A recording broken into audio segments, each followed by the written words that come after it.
Bobo! Fine, let's go back in the inn. LARPing is live-action role-playing. That's what it's called. LARPing is live-action role-play. LARPing is live-action role-play, obviously. It's a live-action role-playing game. You explore your imagination, what you've always wanted to become. Oh, nobody's helping me. And you just wanted to become someone else, where you let your emotion, you let your energy out, and you become something that you've always wanted to be. Is everybody looking at me now? And how good I am looking? What would that character do in this situation? So you can't make me. Basically, it's an excuse for a bunch of people to take on different characters and become somebody else. They go through a different situation that's planned out or not planned. Let him go. You don't know the password. You can't go through. Help me out here. Okay, you can. Let him go. No, you can't go through. What's the password? Oh, the password. What's his deal? Yes. Yeah. All right. Anybody else? Somebody made fuzzy spell packets. That's adorable. They're like throwing squirrels at people. And act in a universe that may normally exist in the real world. God damn it! I wasn't even going to try to think of that. My statement. You can't steal my joke. I can't.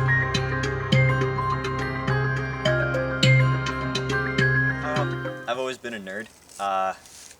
Earlier in life, I did a lot of. I actually did fencing for a couple of years. I apprenticed a blacksmith for 4 years, and when I heard that they had this program at BHS, I just figured, why not sign up? And then kind of one thing led to another, started sticking around, and now I'm president. Same way as everything else, because my brother did it.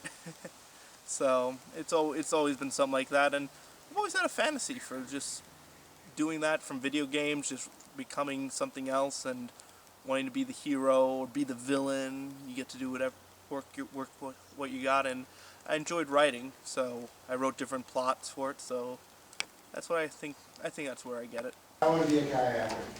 I'll be a kayaker. I want to be Dixon. Oh, wait.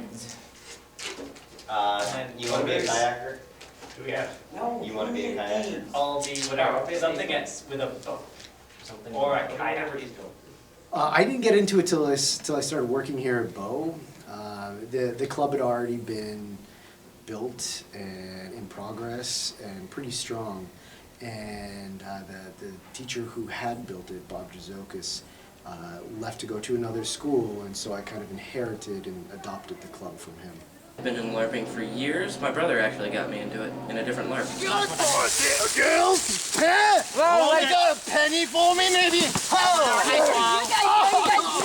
We'll let you pass. Give us some money. What money? We got about 10. You don't get along.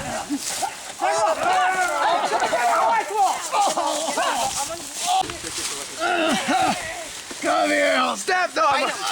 Whatever needs we have. There was maybe like 5 years ago, we totally revamped the rule book. So the rules totally changed one year. For the better, I think. We had it was like a 40-page rule book, which we chopped down nearly in half. It's since then kind of started growing back up, so now we're closer to 30 pages again. But so that was a major change. The worlds sometimes change, sometimes we start over fresh with a new world, so there's a change there. But the basic premises, the basic rules have always stayed the same. You know, safety is our #1 concern, so rules like the hold, winter gear, footwear, those things are always, the offers themselves, those kinds of things are always of primary importance for us.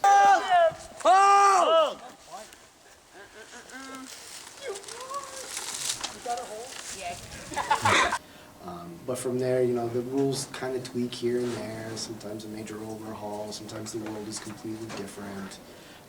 But the overall basic structure of it has remained pretty much the same. 2 hits to the limbs and 3 hits to chest. Does that seem okay?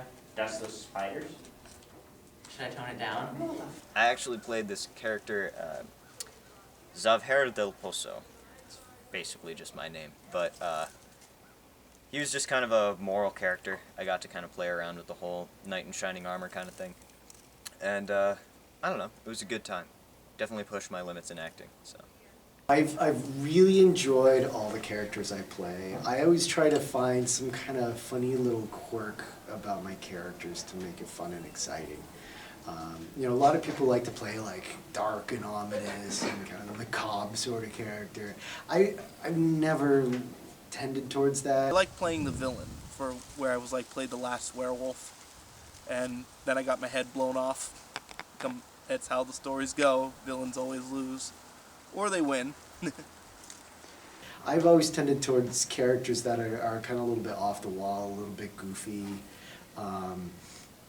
You know, so one year I played a trash gnome, and that was a lot of fun. You know, I'd just smear myself with some dirt-looking makeup, and I would, you know, and I'd always spend my time collecting trash as we wandered around the school campus, because that's what my character would do. He had a shovel, so he could whack people with his shovel, and he could dig with it, so I could dig tunnels around.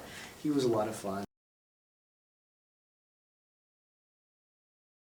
Mega Day is a day where, at the end of the school year, where we play from about 3 o'clock in the afternoon to about 10 o'clock at night. Today is the sort of climax of our Hidden Justice school year. So usually it lasts about 8 hours long. We spend all 8 hours doing different runs and plots, and we usually wrap up our entire role playing in the year. Lucy saved him, and they were basically chased by the guards, and Tony is a captain named Magnus, right? Yep. Okay. Yeah. Ah, Mega Day. That's the day when you live your person's life in the span of 3 weeks in one day. That we're in our characters. It's the end of the year as well, so it's usually our big climax to our year-long plot arc. So whatever big bad guys there are, we confront them. By extension, we also have a lot of opportunities for overall socialization, a bunch of food, a bunch of drinks, that sort of thing. Yeah, it's a really good time. And you end the story with either a giant explosion, or everyone dying except for one person who wins, or they basically martyr and kill the enemy. We have time in a tavern where we bring in food and drinks, and we have, you know, tavern games, and there's usually brawls and all sorts of crazy things that go on in taverns. I've enjoyed playing as dwarves because there's something about dwarves. They've got like a certain spirit that I love. Last year we had another school join us for the first time for our Mega Day. Bedford High School now has their own LARPing club, so they've been coming to join us. And so they joined us, and we had this huge turnout of kids with them. We had to have more than 30 kids there. It was absolutely amazing and almost a little overwhelming to have this many people. We'd never had that level of participation in the club before. It was a really amazing, fun, and exciting experience. That is actually disgusting. I've never been good at wizards, at mages. I'm just not good at keeping track of, you know, like how many spells did I use today. But I've played some quirky wizards. Oh, one of my other favorites was a gnome. Nope, sorry, not a gnome. One of my favorites was a hobgoblin. He was kind of a chef, and he played with alchemy a lot, and I made a fry pan that I could use to whack people in the back with and knock them unconscious. It was kind of, you know, like a Samwise Gamgee kind of thing. This little guy who could smash people upside the head with his fry pan. And he was a lot of fun. I always had a little bit of food with me, and so I was always like kind of cooking stuff up for characters and making things. And that was a lot of fun. Oh yeah, I mean, it's totally a positive thing for the kids. I mean, it helps the kids, you know, with their imaginations and their creativity, which is an increasingly important thing in schools and workplaces. I think it personally gives people an opportunity to kind of expand their horizons. It acts specifically at BHS as a kind of a social experiment. Gets people to get out of their boundaries and make new friends. It improved my writing, for one thing, for my creativity and mastering plots, and it also improved my, well, social. I grew into new circles, new people, and you meet a new society of people, and you get to truly meet what they want to be or who they are. There was a company who was looking at, World of Warcraft players as being good employees because their problem solving, their communication skills. And that's what LARPing does as well. Kids have to learn how to communicate. They have to think differently. They have to problem solve. They have a situation. How are they going to go about figuring it out and what to do? There's just so many skills that it helps build in students. Plus, there's a whole social aspect where kids develop bonds with each other. They develop friendships in ways that they may never have been able to do otherwise. I can think of a handful of kids who would have been very different people, I think, if it hadn't been for Hood and Jess's. Because Hood and Jess's became a place for them, a community for them, a place where they can have friends and be themselves. And they would probably be not as strong a people if they didn't have that. It went through waves. Like, I remember there were like at least 15, 20 people doing it. Then we dropped down to like 4 or 5, and now it's back up again. It's usually just the incoming freshmen that usually helped benefit it. Because the more people are there, the better the story. The smaller people, though, is also beneficial. That means you can really get into depth about their characters and show like just how they would react in this scenario. I think it's really helped the school. It's an opportunity to let people do things that they want to do, and I think that that's good for kids. It's good to make sure that there's something for everyone in a school. We have a lot of sports, but that's maybe half the school population. So what are some of the other kids going to do that aren't as into sports?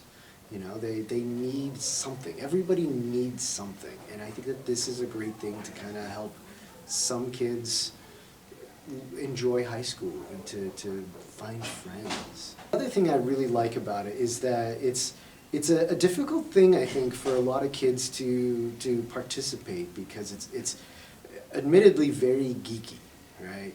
I've heard before in the past, the phrase that it's social suicide. Right, that if you want to be a cool kid, you can't do Hood and Jess's, right? But I applaud the kids who do participate because it shows a lot of courage to be who they want to be, to do what they want to do, despite what is considered cool or not cool. I'm very thankful that this is day and age where it's okay to be a geek.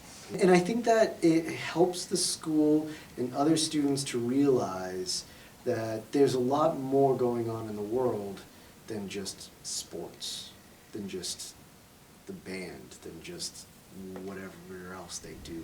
That there's other people out there who like to do things, that like to do different things, and that it's okay to let these people do what they want to do.